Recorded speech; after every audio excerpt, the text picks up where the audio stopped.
Hello guys, and welcome to another video on the channel. We are in Microsoft Flight Simulator in the HP Reverb G2 and we're flying over Wales at the moment. It's a very snowy, beautiful scene here, and we're going to do some low-level flying in the brand new Just Flight DC Designs F15C Eagle. Now, you may have seen a sort of preview on the channel a couple of weeks ago, and since then there's been a number of important updates, including some beautiful new sounds. That's why I'm in the Reverb, by the way, because you can really hear them very nicely in this headset, as well as some updates to the textures and just a few finishing touches. Oh god, this is so good. Now, my render scale, by the way, which I actually was using in my first video, which I forgot to mention, is at 100% now. I'm using the Reverb's native resolution with my new computer, and that in itself, with the performance I'm getting, is an absolute game changer for me. I don't need to worry about undersampling this headset anymore. It just works so well. It's incredibly smooth. Now, I'm using the Windows Mixed Reality mirror, of course, which might look a bit crappy on the screen, and I hope not, but in the headset it is the kind of fluid smoothness that I've never experienced before, apart from, say, an Aerofly FS2, which is madness, because that sim is very, very simple and doesn't do half the things that this sim does. Look at this. So, as we're flying here, I just also want to mention my sort of thoughts about this aircraft here, the F15. Now, there's been a few various opinions, shall I say, on the interwebs with this aircraft, and a few passionate people that are comparing this to DCS. They're still doing that, and I don't understand it. Look, guys, there's no one on this planet that loves DCS more than me. I've got a number of their modules, including the F16 rather, and the F18 Hornet. In fact, I flew it the other day and I did a full mission. I spent about 45 minutes just on the ground preparing the aircraft, and the whole thing took about 2.5 hours. It was fantastic. I enjoyed it. Yet, I enjoy this bird as much in a different context. Now, there's many people out there, including me, that sometimes want to just experience the thrill of flying a fighter aircraft in VR, in a environment like Microsoft Flight Simulator provides, because of this incredible world that we have now, without spending hours and hours reading manuals. This is where the F15 sits perfectly in the middle ground. Don't get me wrong, it's not a simple model. There's a lot of fidelity in this aircraft, including custom avionics and animations, and the sounds, as you can see here, or here. Ooh, I love how the view system always does that in this sim. It sounds beautiful in this headset. So don't get me wrong, it's a real nice, high quality aircraft, but it's not the kind of aircraft that you have to spend hours learning. That's the point. It's all about fun. And my god, this aircraft is probably one of the most fun birds I've ever flown for a very, very long time. I'll tell you that now. It is just epic.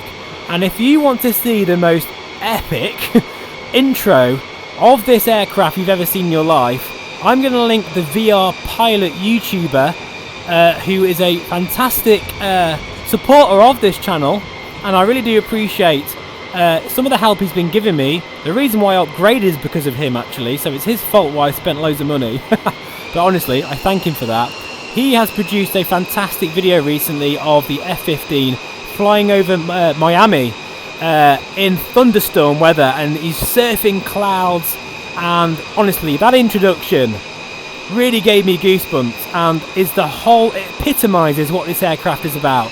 It's about fun, cloud surfing, recreating airshow displays, and just honestly, the pound for pound smile you get with this bird is what it's all about. It really is. This is so good. Look at this.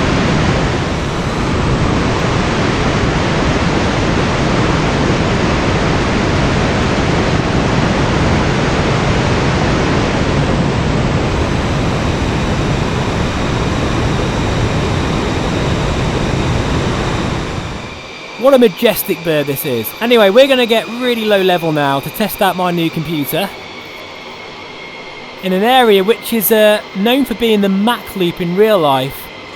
And if you've never been, I'd urge you to take a visit to Snowdonia National Park, once lockdown's finished obviously, because you will often find it's the playground for many a Typhoon or F15 Eagle. You'll see them flying around here at sort of 100 feet or even lower than that as part of their exercise sort of terrain masking that the RAF do. And it's, when you see it, honestly, it's quite a sight. And yeah, how am I getting on with the 10900K 1390 machine? Well, thank you so much to all of you who've commented. I do really appreciate it. And yeah, a lot of you have been shouting at me for not getting 32 gigs of RAM or even 64. And quite honestly, the answer to that is I forgot, guys. I forgot to add 32 gigs when I was, you know, pricing up and sort of ordering this computer. So I have got them on order, don't worry. But to be honest, I haven't really noticed any issues with having 16 gigs of RAM. It's running really, really smooth. I mean, seriously fluid. It won't look like that on the Windows Mixed Reality Mirror, of course, unfortunately. But what I'm going to do is actually, I've got a series coming very soon of comparing my 8600K 1080 Ti machine, which I still have, by the way. Don't worry, I haven't got rid of it or anything like that. And I'm comparing that back to back with the same settings, same scenario with my brand new PC, and the results are very interesting indeed, so stick around for that. That's going to be really interesting.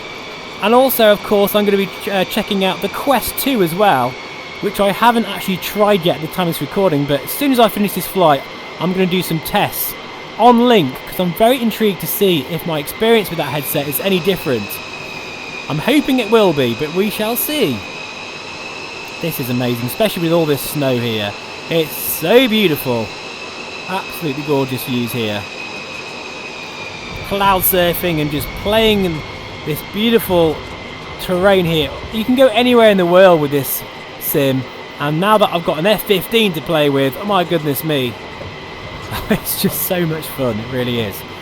But yeah, a lot of you also asked why didn't I get a 3080. Well, you may notice a lot of people are struggling to get decent performance with the 3080 card in Microsoft Flight Simulator, and I feel that a lot of that is due to the VRAM. I've no idea why Nvidia skimped out on the VRAM with that card. It's just frustrating, to be honest, because even my 1080 Ti card, bless its soul, you know, which is still running really well, that's got 11 gigs.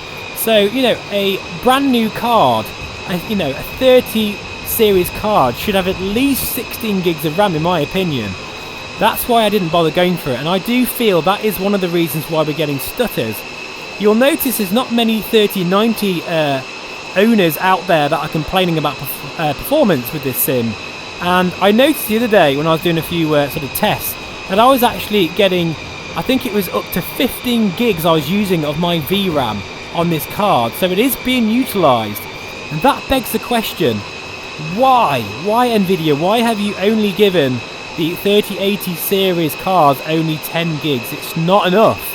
And the Ti version, if you are willing to wait, if that does ever surface, the 3080 Ti would be the better option over the 3090. The question is whether you can wait and whether it will even be available, considering the lack of sort of stocks, you know, and the shortage of technology in general, really, at the moment. I got fed up of waiting, guys, and I really wanted a new graphics card, so I got a pretty sweet deal on this rig, and to be honest, I haven't looked back since. It's just absolutely fantastic, and that, I think, the VRAM is the main issue, as well as the drivers that need sorting out. This is Snowdon, by the way, we're going over right now, and it's absolutely stunning. So I do feel that is part of the reason. Check that out, oh my god, that afterburner looks fantastic. Now I have to say, the sounds, well, very nice. They're not as, what's the word, they haven't got the wow factor as much as, say, the F18 has in DCS. But you know what, I think a lot of that is down to the sound engine in this sim. I think DC Designs have done all they can at the moment, considering this sim is in its infancy.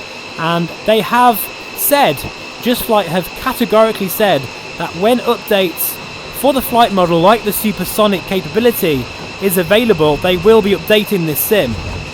They will be updating this aircraft, which is great to hear.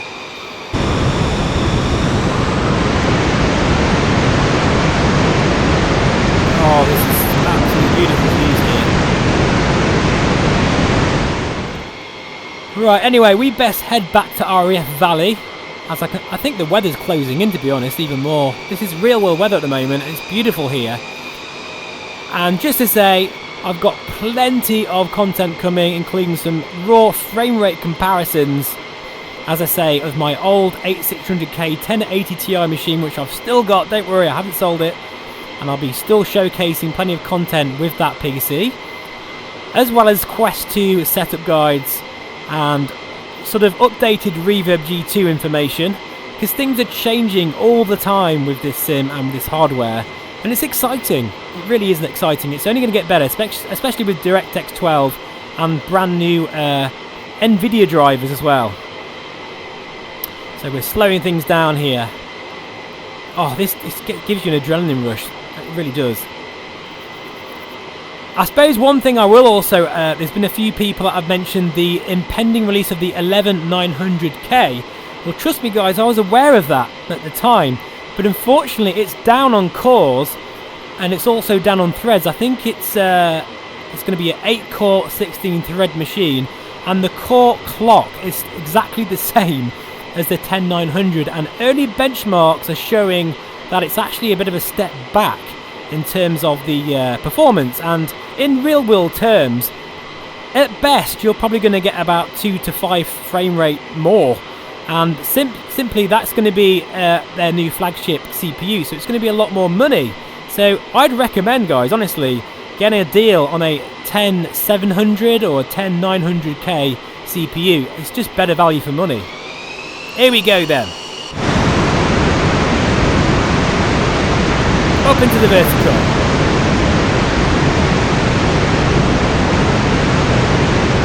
Look at that. Wow. That is amazing. We're going to put the air brake on here. 350 knots. It's going to be a nice tight leap. Oh, yes. That is nice. And then we'll do a tactical roll.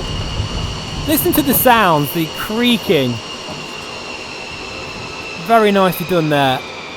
They've had to really, and this is something I don't think people realise, you know, the sim has quite a number of limitations at the moment, and they've had to overcome them with the HUD display and with the flight physics and modelling. So it's quite brave of DC Designs to be able to undertake creating a bird like this. But I'm so pleased they did, because we don't have anything like this for Microsoft Flight Simulator at the moment. Oh, this is so much good fun. This is... oh, God. I love this so much. Right, anyway, let's do a brake to land and get this bird back on the deck.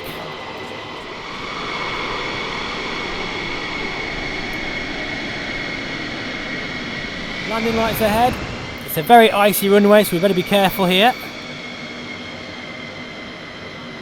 Come on, we can do this.